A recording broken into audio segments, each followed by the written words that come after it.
ஐயா அவரே இன்னொரு கேள்வியும் முன் வச்சிருக்காரு. இப்போ ஃபார்மேட் நியூராலஜி படி விதி வேறு கர்மா வேறு, இது எப்படி விளக்குவீங்க? பொதுவாகவே விதி வேறு கர்மா வேறு தான். அது ஃபார்மேட் நியூராலஜி படி இல்லை, பரவாயில்ல இருக்கட்டும். விதி என்பது வேறு, கர்மா என்பது வேறு.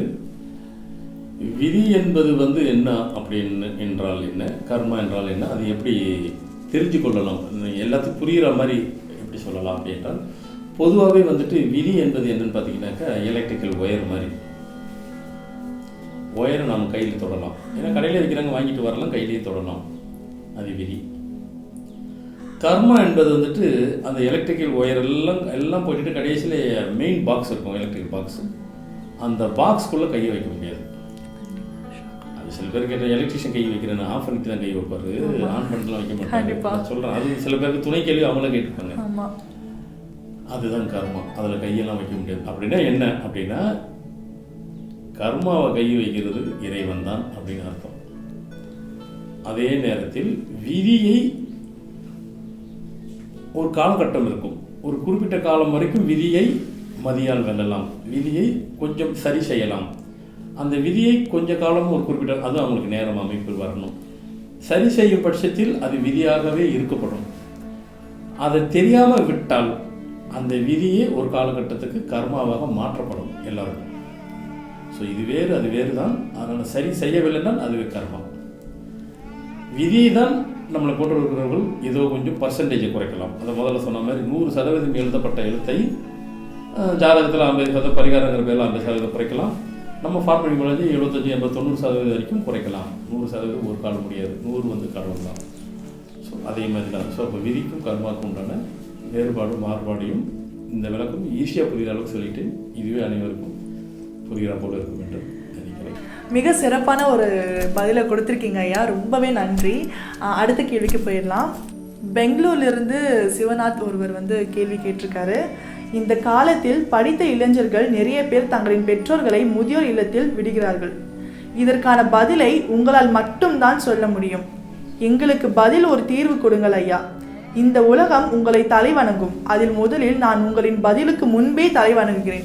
இதுக்கு நான் 2 ஆங்கிளில் நான் சொல்ல போகிறேன். ஒன்று ப்ராக்டிக்கல் நான் சொல்ல போகும்போது சிம்பிளாக இருக்கிற போல இருக்கும். ஆனால் நீங்கள் உங்களுக்குள்ளே அவங்கவுங்கள அதை அனலைஸ் பண்ணி பாருங்கள், அது உண்மையாக இருக்கும். முதலில் நான் சொல்லப்படுவது என்னென்றால், இப்போ நம்ம ஒரு வீட்டில் பெற்றோர்கள், அவர்களுடைய பிள்ளைகள் சிறு வயசுலேருந்து எடுத்துக்குவோம். அவங்களுக்கு சிறு வயசு 10 வயசு 15 வயசு ஏதோ ஒரு வயசு எடுத்துக்கங்கள், 20 வயசு அப்படியே எடுத்துக்கங்கள். அந்த குழந்தைகள் சிறு வயசுலேயே அந்த குழந்தைய பெரியவர்களே வா போவோம் என்று தான் கூப்பிடுவார்கள். அது விரும்புவார்கள். இன்னும் சொல்ல போனால் 5 வயது குழந்தை 60 வயது தாத்தாவை வாழ படம் சொல்லுவாங்க, ஆசைப்படுவாங்க. அதே குழந்தை 20 வயசுல சொன்னாலும் ஏற்றுக்கொள்ளப்பட முடியாது. அது போடுறோம். 2 நண்பர்களும் அட்வான்டேஜ் எடுத்துக்கொள்வார்கள். காரணம் 2 பேரும் வாப்போன்னு சொல்லிக்கிறார்கள். வாப்போ என்பது வெறும் வாப்போன்றது வார்த்தை இல்லை, அந்த இடத்துல அட்வான்டேஜுங்கிறது அவங்களை அறியாமல் அதுவும் அவங்க கூட சேர்ந்து ட்ராவல் பண்ணும். அதேமாதிரி பெற்றோர்களில் வாப்போன் என்று சொல்கிற பிள்ளைகளும் இருப்பார்கள், வாங்க போங்க என்று சொல்கிற பிள்ளைகளும் இருப்பார்கள். இந்த வாங்க போங்க பெற்றோர்கள் சொல்லிகிட்டு இருக்கிற இடத்துல நீங்கள் சொல்கிற மாதிரி இந்த முதியோர் நடக்காது. ஏனென்றால் அந்த பெற்றோர்கள் மேல் அவர்களுக்கு அறியாமல் ஒரு அபரிதமான ஒரு மரியாதை இருக்கும்.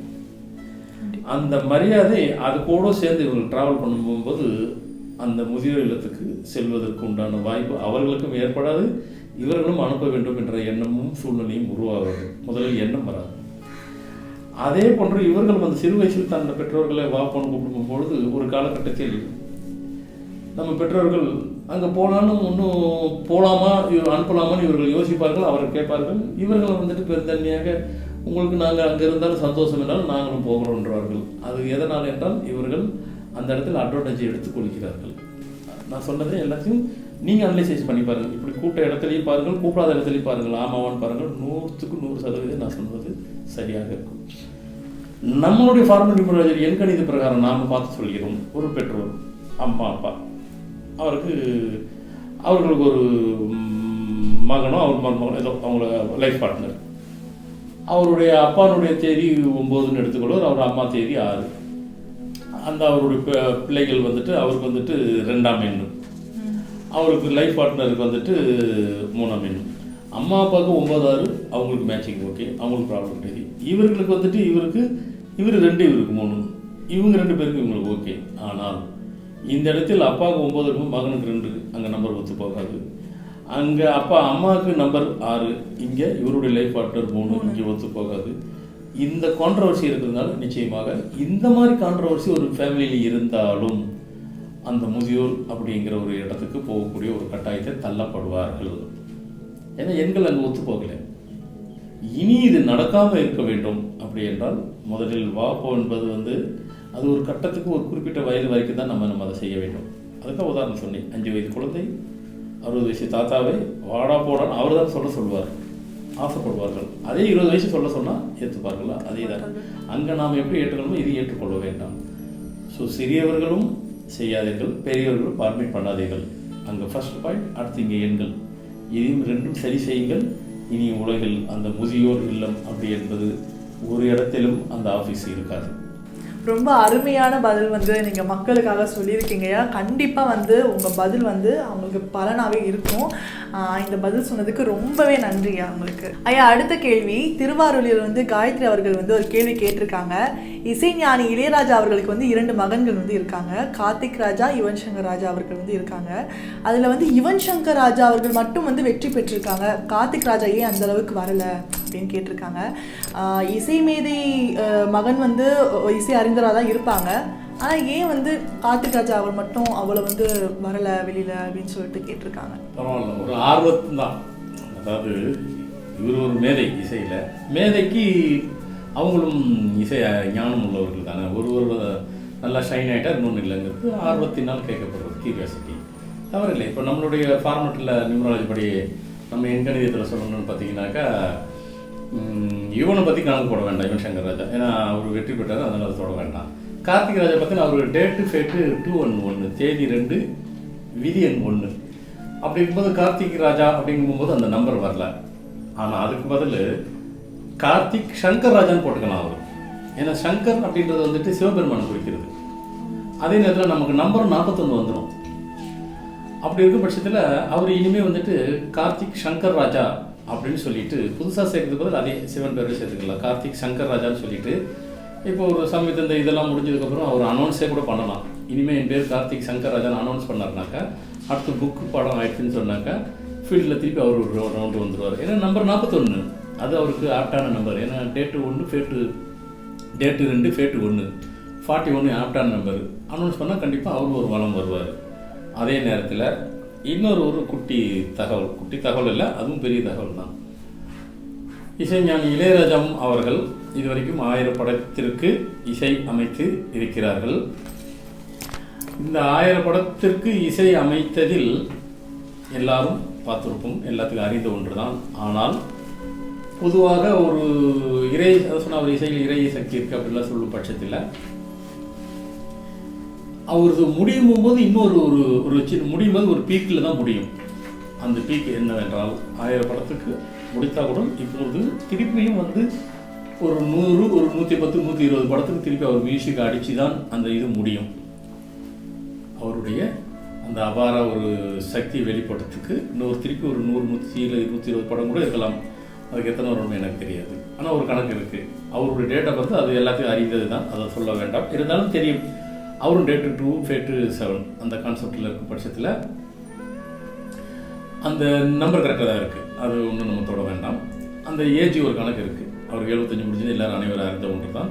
அவருடைய டேட்டுக்கு அதை நான் அனலைஸ் பண்ணி பார்க்கும்போது இன்னொரு இந்த படத்துக்கு அவருக்கு திருப்பி பீக் ஒன்று திருப்பி ஸ்டார்ட் ஆகும். திருப்பி இளையராஜா எல்லாரும் சுற்றி வருவாங்க, நடக்கும்.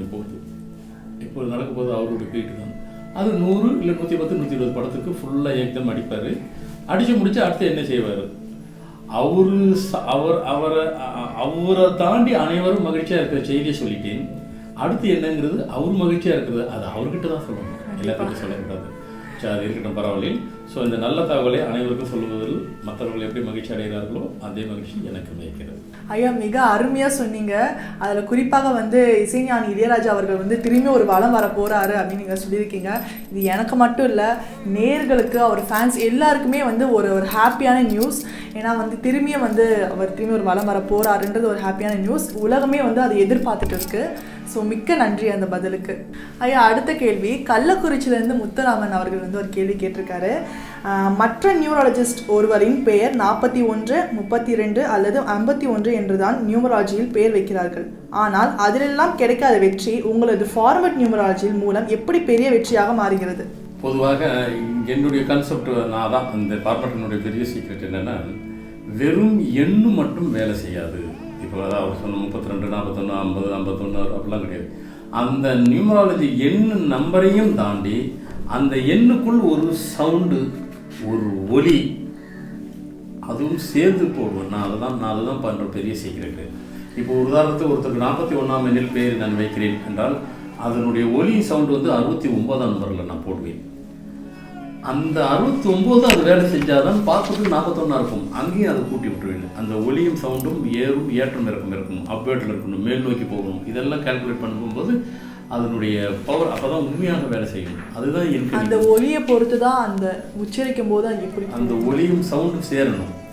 அதுவும் சேர்த்து கால்குலேட் பண்ணும்பொழுது வெறும் எண்கணிதம் வேலை செய்யாது. அதனால தான் வந்து பார்த்தீங்கன்னாக்கா ஆரம்ப காலகட்டத்தில் வந்து பார்த்தீங்கன்னாக்கா நான் என்னுடைய காலத்துக்கு நான் வரும்போது அப்போல்லாம் வந்து பார்த்தீங்கன்னா நியூமராலஜி நம்பும்போது டாப் லெவலில் உள்ளவங்க தான் அதை தொட முடியும், பார்க்க முடியும். ரொம்ப இது மிக வசதி படைத்தவரை தான் அதை பார்க்க முடியும். அப்படி இருந்த காலகட்டத்தில் நான் வந்து தான் இல்லை, இது எல்லாம் வசதி இருந்து தான் இல்லை, எல்லாம் உள்ளவர்களும் பார்க்க வேண்டும் அப்படின்னு சொல்லிட்டு நான் தான் வந்துட்டு அத்தனை மேக்சின்லேயும் பத்திரிக்கையிலையும் அதை விளம்பரம் கொடுத்து அந்த நியூமராலஜினா என்ன, அது எப்படின்னு சொல்லிட்டு கொடுத்து அந்த ஃபார்மெட்டினுடைய எனக்கு வந்துட்டு ஃபார்மெட் நியூமராலஜி உலகம் ஃபுல்லாக போகணுன்ற ஒரே காரணத்தினாக்க அதை விளம்பரம் ஃபுல்லாக படுத்தி எல்லாம் குக்கிராமத்துலலாம் இருந்து போயிருக்கு. அப்படி போனதுனால ஃபார்மெட் நியூமராலஜி முழு அளவில் பெரிய வெற்றி பெற்றுச்சு. ஸோ அப்போ இன்றைக்கி நியூமராலஜிங்கிறது நல்லா ஈஸியாக மக்கள் ஈஸியாக அதை புரிஞ்சு பேசுகிற அளவுக்கு இருக்குன்னாக்கா அதுக்கு நான் கொடுத்த என்னுடைய காலத்தில் தான் அது 35 வருஷத்துக்கு முன்னாடி நான் துவங்கினது. இன்றைக்கி எல்லாம் அதை பேசி என்ன புரிகிற அளவுக்கு போயிருக்கும்போது அது வெற்றி பெறுவதற்கு அது ஒரு காரணம். ஸோ இது சொன்னது வந்து என்னென்னா, இது வெறும் நம்பர் மட்டும் வேலை செய்யாது. ஒரு காலம் புத்தகத்தை பார்த்து 41 போட்டிருக்கு நான் போட்டுட்டேன்னாலும் வேலை செய்யாது. அதுக்குள்ளே ஒரு ஒலி, ஒரு சவுண்டையும் சேர்த்து கால்குலேட் பண்ணால் தான் அந்த நம்பர் வேலை செய்யும், இல்லைன்னு செய்யாது. இதான் என்னுடைய ஃபார்மட் நியூமராலஜி பெரும் வெற்றி பெறுவதற்கு முழு காரணம். அருமையா, நீங்கள் மிகவும் கஷ்டப்பட்டு மக்கள்கிட்ட போய் சேர்த்துருக்கீங்க இதெல்லாம் நியூமராலஜி என்னன்னு. மிக்க நன்றி அவங்க பதிலுக்கு. அடுத்த கேள்வி நாராயணசுவாமி திண்டுக்கல்லேருந்து கேட்டிருக்காரு. ஜாதகத்தில் ஃபார்மட் நியூமராலஜியை எந்த கோணத்தில் தாங்கள் பார்க்கிறீர்கள்? ஜாதகத்தை விட ஃபார்மட் நியூமராலஜியின் அளவுகோல் பெரியதா என்று தாங்கள் விரிவிக்கவும். ஒவ்வொரு ஒரு சப்ஜெக்ட் தான். இப்போ ஒரு எம்எஸ்சி ஒரு படிப்பு, எம்காம் ஒரு படிப்பு, எம்ஏ படிப்புங்கிற மாதிரி அது படிப்பு. ஆனால் மொத்தத்தில் அல்டிமேட்டாக வந்து பப்ளிக்கின் அப்படின்னு வரும்போது நம்ம அந்த ஒரு அனலைசிஸ். இப்போ ஜாதகத்தில் என்று எடுத்துக்கொண்டால் 12 ராசி 27 நட்சத்திரம். அப்போ 12 ராசி அது ஒரு 12, 27 நட்சத்திரம் அது ஒரு 27, 12 27 கூட்டினா 39. அப்போ அது மனிதர்களுடைய வாழ்க்கையை 39 கைண்ட் ஆஃப் தான் பிரிக்க முடியும். அதாவது அப்படின்னா ஒருவர் பணக்காரர் ஆகிறதுக்கு உண்டான வழிமுறை என்ன அப்படிங்கிறது ஜாதகத்தில் சில பரிகாரம்லாம் சொல்லி பணக்காரர் ஆக வைக்கிறது. அதே போன்று அவர்கள் பணக்காரர் இல்லாமல் இருக்கிறார்கள், இல்லை ஃபேமிலியில் ப்ராப்ளம், இல்லை ஏதோ இது மொத்தத்துக்கு எத்தனை கைண்ட் ஆஃப் அப்படின்னாக்கா மொத்தத்துக்கே வந்துட்டு 39 தான். ஏன்னா அது ஒரு 12 ராசி 27 நட்சத்திரம். நம்ம ஃபார்மெட்டில் அப்படின்னு பார்த்தீங்கன்னா ஃபார்மெட் நியூமராலஜி பார்த்தீங்கன்னாக்கா தேதி, மாதம், வருடம், அந்த விதியன் 4 இலக்கம் வரும், 4 டிஜிட்டு. இந்த 4 இலக்கத்துலேயும் நான் சேர்க்கும் போது ஒரு எண்ணை இப்படி 3ஆம் நம்பர் எடுத்துக்கிட்டோன்னு வச்சுக்கலேன். தேதியில் 3ஆம் எண் இருந்தால் அதுக்கு ஒரு சக்தி, அதுக்கு ஒரு பவர், அதுக்கு ஒரு பலன், அதுக்கு ஒரு பலாபலன்.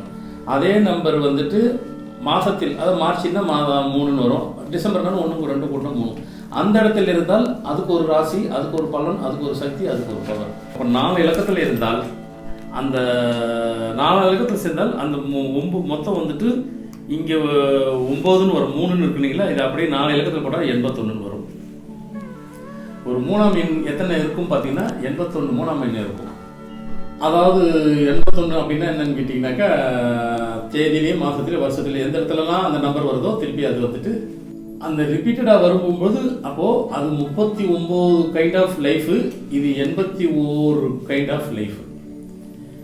இந்த 81 தான் ஒவ்வொரு நம்பருக்கும் 80 போட்டால் அதான் 729 எண்ணில் இருக்கும். ராஜாஸ் நியூமராலஜி அப்படின்னு பார்த்தீங்கன்னா இங்கே இருக்கும் 729 வரும். எல்லா என் புக்கில் அதான் 729 ஒரு சீக்ரெட். ஒரு எண்ணுக்கு 729னா 9 எண்ணுக்கு 81 × 9 போட்டிங்கன்னா மல்டி பண்ணிங்கன்னா 729 வரும். அப்போது ஜாதகத்தில் 39, நம்ம ஃபார்மேட்டில் 81.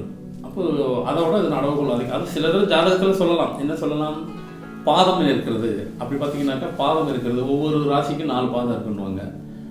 4 பாதம்னாக்கா அப்போ 27 நட்சத்திரம்னாக்கா 27 4 கூட 108 வந்துடும். அதுவும் ஒரு கணக்கு தான்பாங்க. அப்படி பார்த்தா இங்கே 729 இருக்கும், திருப்பி அதை 1 போட்டிங்கனாக்கா 6561. நம்ம அப்படிலாம் போக வேண்டாம், கணக்கெல்லாம் போட்டாலும் அப்படி பார்த்தாலும் அல்டிமேட்டாக நியூமராலஜி தான் வரும். ஸோ இந்த 2 அனலைசேஷன்லேருந்து வரும்போது பார்த்தீங்கன்னாக்கா ஜாதகத்தை இப்படி கணக்கு போடுறது, நியூமராலஜி நான் இப்படி போடுறேன். இந்த அனலைசேஷன் பண்ணும்போது அவங்களுடைய அளவுகோல் 39 என்றால் நம்மளுடைய அளவுகோல் 81. ஐயா, நம்ம நிகழ்ச்சி நிறைவான பகுதிக்கு வந்துட்டோம். கஜேந்தினி பிரான்ஸ்லேருந்து ஒரு கேள்வி கேட்டிருக்காங்க. ஐயா, நியூமராலஜிக்கு என்று தனியாக கல்லூரி போன்ற துவங்க தாங்கள் திட்டம் வைத்தீர்களா? இருந்தால் அதில் நியூமராலஜி படிக்க நான் முதல் ஆளாக வருவேன். அவங்க ரொம்பவே ஆர்வமாக இருக்காங்க உங்கள்கிட்ட வந்து படிக்கணும்ன்ட்டு. அதை பற்றி உங்களோட பதில்? கண்டிப்பாம்மா.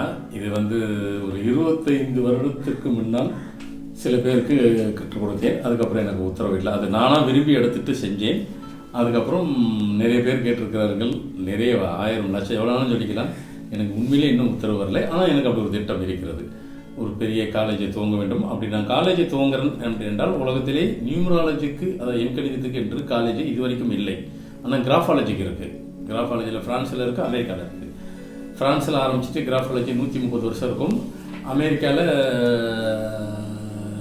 120. ஏன்னா இங்கேயும் 10 வருஷம் வித்தியாசம் இருக்கும். 130 வருஷம் இருக்கும் ஃப்ரான்ஸில், அமெரிக்காவில் 120 வருஷம் இருக்கும். எண்கணிதம் நியூமராலஜிக்குன்னு சொல்லிட்டு உலகில் எங்கேயும் கிடையாது. அப்படி துவங்கினால் நம்ம தான் ஃபஸ்ட்டாக இருக்கும். ஆனால் அப்படி எனக்கு ஒரு வாய்ப்பு இருந்தது. வேறு ஒரு 20-25 வருஷத்துக்கு முன்னாடி ஒரு கல்லூரியில் அந்த ஃபவுண்டர் எனக்கு நண்பர் தான். நீங்கள் செய்யுங்கள், நான் அதுக்கு ஏற்பாடு செய்கிறேன்றது. எனக்கு அதில் உடன்பாடு இல்லை, அது சொல்லவில்லை. ஆனால் இப்போ ஒரு திட்டம் இருக்கிறது. 3 மாதம் கோர்ஸ், 6 மாதம் கோர்ஸ், 1 வருஷம் கோர்ஸ் அப்படின்னு சொல்லிட்டு ஃபார்மட் நியூமராலஜி பெரிய கல்லூரி, உலக அளவில் பெருசு துவங்கினாலும் உலக அளவில் தான் இருக்கும். அதான் முதல் தான். அது எப்பொழுது என்று உண்மையில் எனக்கும் தெரியாது. உத்தரவு அப்படி என்பது வரும் பட்சத்தில் அது எந்த நேரமும் முன்னால் இருக்கலாம், நாளையாக இருக்கலாம், அடுத்த மாதமாக இருக்கலாம், அடுத்த வருடமாக இருக்கலாம், என்ன காலகட்டத்தில் இருக்கலாம். தயாராக அனைவரும் பெறுங்கள். உங்களுடைய விண்ணப்பத்தை விண்ணப்பித்துக் கொள்ளுங்கள். என்ன நேயர்களே, இன்னைக்கு நீங்கள் கேட்ட அனைத்து கேள்விகளுக்கும் ஐயா ரொம்ப பொறுமையாகவும் சிறப்பாகவும் பதிலளிச்சிருக்காங்க. மீண்டும் இன்னொரு சிறப்பான நிகழ்ச்சி சந்திப்போம். நன்றி, வணக்கம். நிதான வெற்றி, நிரந்தர வெற்றி, ஃபார்மட் முறையில் நிச்சயம்.